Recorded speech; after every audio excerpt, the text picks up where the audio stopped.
Hello and welcome to Midnight Scribe's Creative Vibes, where we speak to the best of the Bronies and discover what makes them tick. It's the Season 2 finale, fillies and gentlecoats, huzzah!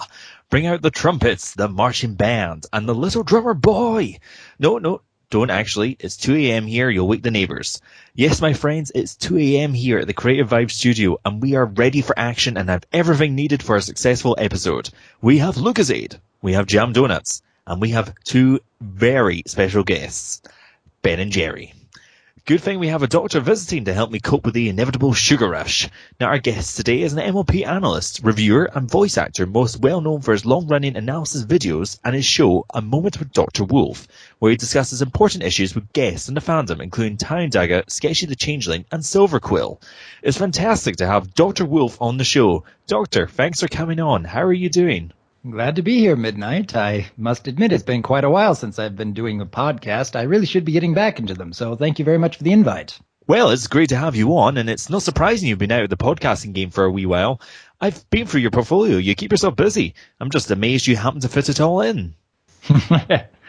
I typically put together anywhere from 3 to 5 videos every week, and I've been keeping that up for almost 2.5 years now, come to think of it. Yeah, next month it'll be 2.5 years.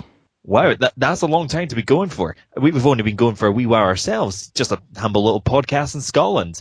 I doubt we'll be getting to 5 videos a week, though our producer has all sorts of ideas cooking up, so you never know. Best of luck on that. Well, thank you very much. We'll see what happens. But I've got a nice big bag of questions for you, and the first thing I want to ask is, you're one of the big names in the MLP analysis community. You've done over 250 analysis videos so far. As a doctor, that's quite fitting, but did the DRWolf title and OC come from being an analyst and choosing an image to fit, or was it from another source? The name Dr. Wolf actually goes back long before MLP Generation 4 had even been conceived. I believe that I became fascinated with wolves at a very young age. And as a child, I decided I was going to learn everything I could learn about them, and they've just really stuck with me. They are my favorite animal. Dr. Wolf didn't come about until much later because as I started playing video games in my teenage years, I would try to come up with a call sign, so to speak.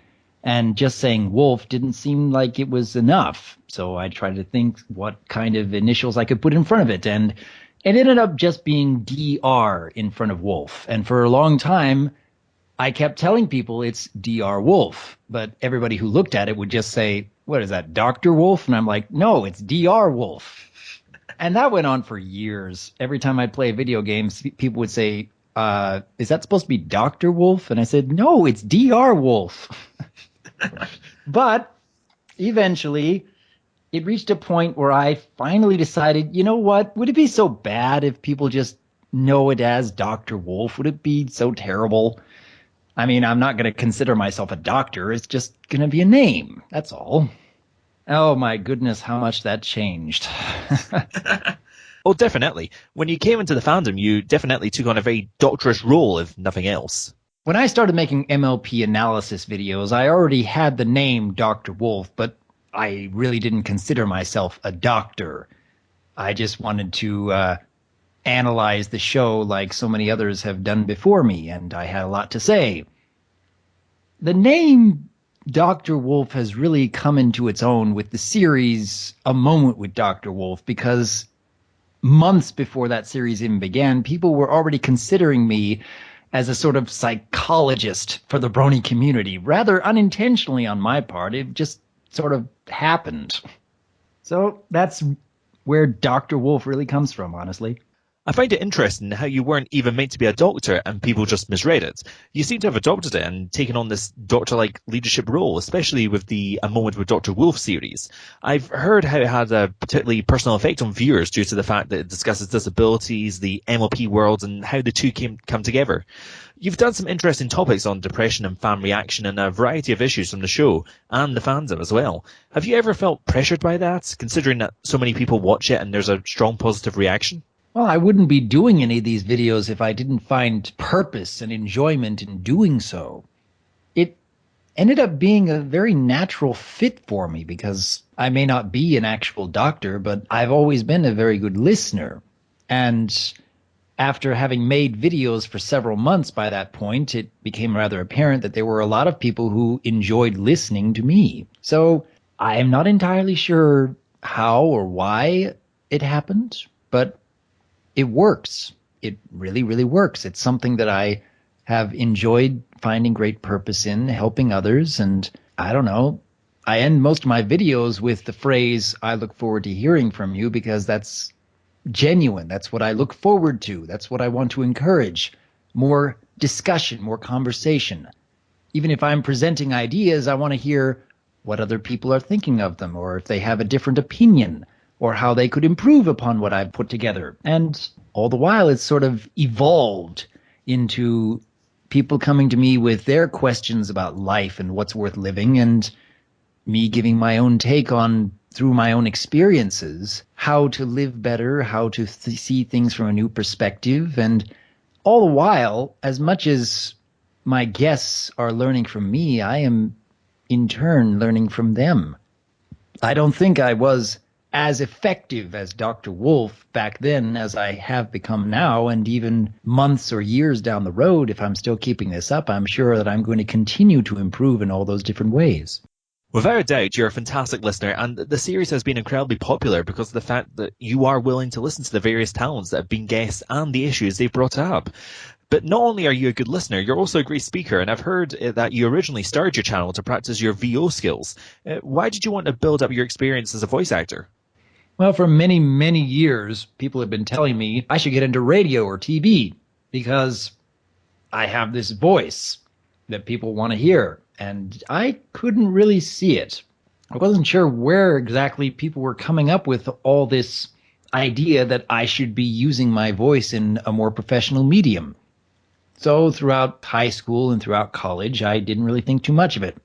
I'd take part in a couple of drama classes, a couple of choir classes here and there, and it was fun every now and then, but I never thought about making anything out of a career for it, or even really a hobby. Getting into voice acting by starting a YouTube channel was something I had never really considered. It wasn't until about May of 2013 that I had been watching episodes of the show for a while. I had been listening to the analysis and reviews of others and coming up with a lot of my own thoughts and my own opinions. And people were still telling me, hey, you should get into doing some kind of voice acting. You got to do something with this voice of yours. You can't just let it go to waste. And I still didn't know what to do with it. And then early May, Brony had released a video asking for others to submit their analysis videos to him. He needed material in order to post on Equestria Daily. He wanted more people to get involved in the analysis community. And at that point, I was just thinking to myself, you know, I gotta figure out whether complete strangers would actually want to hear me talk, want to hear me go over all these different subjects. And at the same time, I've got all these ideas that I want to discuss in the fandom because I don't think enough people are discussing them. So I'm just gonna put together a little experiment. It was also at that point I had no idea how to make videos at all. I had to learn everything from scratch. And looking back now, those earliest videos still make me cringe a bit because I was such an amateur in so many ways, and I still am in some ways. But I released the video thinking that it would maybe get a few dozen hits, and if I was lucky, I might get a few subscribers. Later that day, it got posted to the main page of Equestria Daily, and by the next morning, it had over 3,000 views, and I had over a couple hundred subscribers, and that was very overwhelming. One of the main reasons for making that first video was to see whether other people would enjoy listening to me, and yeah, I got the hint pretty early on that people do enjoy hearing me. I still don't fully understand why, but it works. Well, what I like about your voice is that it's incredibly deep and very, very rich. It's an incredibly easy voice to listen to. A lot of accents, particularly in Scotland, can be rather harsh to the ears. Not necessarily unpleasant, but they can be hard to wrap your ear around as such. Your voice is definitely suited for radio, and I can see how your fans have come to enjoy it. It's calm, warm, you have great diction, and I'm not just flattering the guest. I know I do that in most episodes, but I do actually mean it. You've demonstrated this in several dramatic readings on your channel, including your origin story, Memories of the Equestrian Wolf, and a ton of MLP fanfiction. Would you consider doing, say, books in the future? And are there any particular titles you would like the chance to do? I suppose I haven't put a lot of effort into seeking out those opportunities. At this point, I'm keeping busy with my standard 40-hour-a-week career I'm keeping up on top of doing 20 plus hours a week making videos for YouTube. So I haven't put a whole lot of time and effort into seeking out opportunities to maybe voice some audiobooks. There are a lot of people who have suggested that I really should, but I haven't put a lot of time into it. For those who have actually sought me out and offered me such opportunities, which have been very few and very far between, but I've been interested, and sometimes I've taken part, and I've often been surprised that people really want to commission my voice for such things. Perhaps in the future those will become more frequent, or I'll find more of a specific opportunity I should be seeking after and make more of a genuine effort towards that opportunity. But for now, I guess I'm just keeping busy with YouTube and my daily career of accounting and seeing what comes along. That's fair enough. Obviously, you've got your full-time career and you certainly keep busy with the various videos and collaborations you've been doing. One collaboration you've been doing recently is the Team Fortress 2 analysis series, which, for those that haven't seen it, is a sitcom-esque show featuring MLP analysis in the Team Fortress setting. Now, first, I've got to say that I thought that was really cool. Secondly, how on earth did that series come about? Because it's quite an interesting mix. It is an interesting mix, and we are certainly not the first people in the Brony community to combine ponies with Team Fortress 2. That's been going on for much longer than we've been around. The reason why it came about was because I was discussing an idea with Mr. Josh Scorcher about expanding the A Moment with Dr. Wolf series to include couples therapy. That was how the idea originally spawned, because initially we were trying to think, well, could we ever do a couples therapy thing for A Moment with Dr. Wolf? And Josh was trying to think, well, who could I do couples therapy with? I mean, who could I get my character to be with for a session? And so we contacted Miss Ink Rose and suggested the idea, and she seemed like it would be fun. And I pointed out, we can't just suddenly put these two characters together in A Moment with Dr. Wolf and suddenly say that they're a couple going through therapy. We have to have some kind of build-up beforehand. I mean, how can we introduce this concept? And both Josh and Ink are very big gamers. And we started talking about the games that they love to play and the games that I've enjoyed playing. And we came up with Team Fortress 2, and we started thinking, what if we could get our characters into a Team Fortress 2 setting, like we're playing the game, and it sort of just happened that Firebrand, Josh's character, and Ink Rose would start noticing each other and start building up towards this couples therapy session we had planned. So yeah, that's the whole reason the Team Fortress 2 Analysis Anarchy project got started, was because we were thinking of a reason for couples therapy in A Moment with Dr. Wolf. And it has spawned into so much more because of that. Since when we started adding characters and started coming up with script ideas, we started thinking, well, who else can we get involved in this? Let's grab Silverquill. Oh, let's grab Voice of Reason and A&Y and so many others. And everything just fit. We were having a lot of fun with it. And we've been having even more fun with it ever since. Well, that's exactly what we like to hear. I mean, it's great when you can just enjoy having fun like that, especially when you can get so many people from the community together into one project. The one thing that I like about the Brony community is that this sort of project can occur. I mean, I want to go back to a point you brought up earlier. You mentioned becoming a fan back in 2013 while you were doing your early voice acting work. how did you come to be a fan of My Little Pony? I first came across a news tidbit that MLP was being remade back in 2010, and I didn't really think much of anything of it because all kinds of nostalgic shows of the past were getting remade. I mean, I couldn't imagine how this one would be any different. In 2011, though, I started noticing around YouTube these MLP-related videos kept popping up, and it seemed a little confusing. I mean, why is this suddenly becoming so popular? And I believe one of the very first MLP-related anything that I stumbled across was the remake of the StarCraft 2 intro that had been put together with MLP scenes and characters and everything else. And it was so convincing using the sound effects and the dialogue from StarCraft 2 combined with these scenes and characters from MLP. I was really fascinated that somebody put so much effort into this and it actually turned out interesting. So I started looking to see what else there was.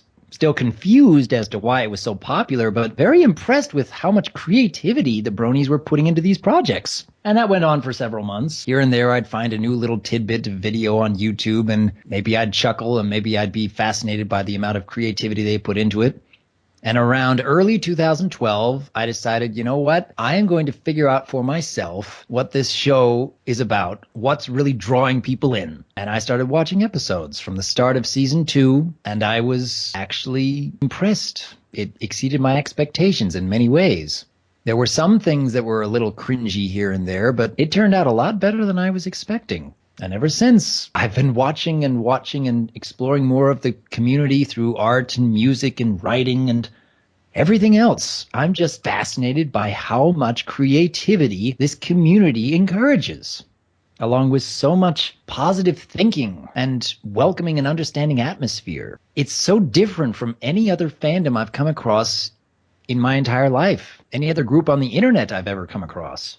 Well, I totally agree with you there. The Brony community seems to be one of a kind and very unusual in that sense that it encourages a great deal of positivity and creativity.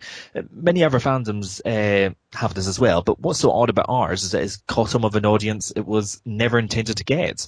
Obviously, the Friendship is Magic show was designed to sell plastic toys to 8-year-old girls, but instead we've got you and me on this show celebrating the older fandom that sprung up instead. You've touched on a question I was going to ask, which is, as a doctor and member of the analysis community, you might be in a better position to answer this than most. What do you feel are the most positive and, dare I say, negative aspects of the fandom? We are a very welcoming and understanding group of people. We encourage creativity in so many wonderful ways. In fact, I doubt I would have even gotten started on making videos if I hadn't noticed how encouraging and uplifting the majority of the community is, especially to new talent. I have also noticed that there are a lot of people who don't seem to understand that this fandom really isn't for everyone, and that there are some people who insist on pushing this hobby onto other people without understanding that fact, that not everybody is going to get drawn into it like they did. That is one negative aspect that I think stands out more than any other, that we like to try to push this onto other people without thinking about whether they'd be ready for it. There's definitely an element of truth to that. It's one thing I've noticed occasionally, but it's definitely by and large a positive one. I think we both agree. Very much so. And going back to the show for a second, and I do apologise that this is an extremely obvious 2 questions I'm about to ask, but from Friendship is Magic, do you have a favourite pony or episode that sticks out? This is a very common question, and yeah, it's something everybody should ask because it encourages discussion. I don't know if I have a favorite per se, because it really depends on which episode. I have found every member of the main 6 to be thoroughly enjoyable and have great standout moments. I have yet to find any one of the main 6 that I just do not want to watch. So I don't know if I could pick a favorite, but there are certain members of the main 6 that I can relate to more than others, that's for sure. And of the main 6, I feel that I relate most to Fluttershy and Twilight and Applejack, followed by Pinkie Pie somewhat, and a little bit here and there with Rarity and Rainbow Dash. But even though I may not relate so much to some characters, I can still thoroughly enjoy them. That's a very considered response. I never thought of it like that before. I know previous guests have talked of how they relate to certain characters, but it's interesting that you've brought up that distinction between having a favourite character and relating to one, and that even if you identify with one, it doesn't necessarily mean that you enjoy that character and what they do. I've learned something else today. Who thought I'd be learning new things at 2:30 in the morning? Well, in terms of favorite characters, sometimes a person's favorite character can also be the ones that remind them of themselves the most, which can be both good and bad. Because a character you relate to the most, who may be your favorite, may also share some of your same weaknesses, and for those same reasons you may not like the character in those moments. For a character that you don't relate so well with, who you don't always agree with, they can actually sometimes be more fascinating and make you think from a different perspective. And in some ways, that can become a favorite pony for those reasons alone. It really depends on which episode you're watching, what you're looking for most, whether you're seeking to learn or whether you're seeking to look at your own strengths and weaknesses as opposed to someone you don't agree with or someone who's going to reach outside and try something that you wouldn't normally do, but because you've seen them succeed in a way you hadn't considered, maybe I ought to try something different next time. I've no doubt the people who will be watching will definitely take something away from that. I'm afraid, though, that we have to wrap things up there, but thank you so much, Dr. Wolf, for coming on. It has been an absolute pleasure having you on, and your answers have been terrific and given me some great insight, both into the show and yourself. Not to sound like a doctor myself. Well, thank you kindly for having me here. I ended up talking a little bit more than I figured I would. Well, that's what our show is meant to be about, celebrating the community and what they do. Talking this much is absolutely fine. Now, just before we wrap up, could you tell us where we can find you so we can send people your way? Well, for whoever doesn't know my work, I suppose you can look up DRWolf001, that's DRWolf001 at YouTube. You can also find that same thing on Tumblr and even on Facebook and on Patreon. On DeviantArt, I think I'm DRWolf010. But yeah, it shouldn't be that difficult to find me. If you go to the YouTube page, you can find links on the channel page to go to those other websites. No worries. Well, what we'll do is we'll put all those links in the description below. So if anyone here wants to go and see what Dr. Wolf's up to, just follow those links and you'll find them straight away. But I'm going to wrap up the show there. My thanks to Dr. Wolf for coming on the show tonight, and my thanks for you guys for watching for another season. This is, of course, the final episode, and, well, who knows what we've got planned for the next season. I'll have to speak to the producer and see what she's got up her sleeve. But thank you guys so much for watching, and, of course, if you want to get in contact with us, we've got our Facebook at Highland Bronies. We've got the YouTube channel at Highland Bronies, where this video is right now. And of course, you can get in contact with us via our email, which you can find on either of those pages. So if you've got any sort of constructive criticism, praise, we won't say no to any praise at all. Or if you've got any requests for Dr. Wolf, you can fire them onto him as well. And of course, if you're a guest as well, if you're a creator in the community and you'd be interested in being interviewed, feel free to fire us an email. We'd love to have more guests on the show, especially for the next season, because we're going to have to get more guests in soon. But we'll wrap up there for the moment. Thank you so much for watching. It has been an absolute pleasure. Looking forward to seeing you in the next season. And the final word from Midnight Scribe is, as always, please subscribe.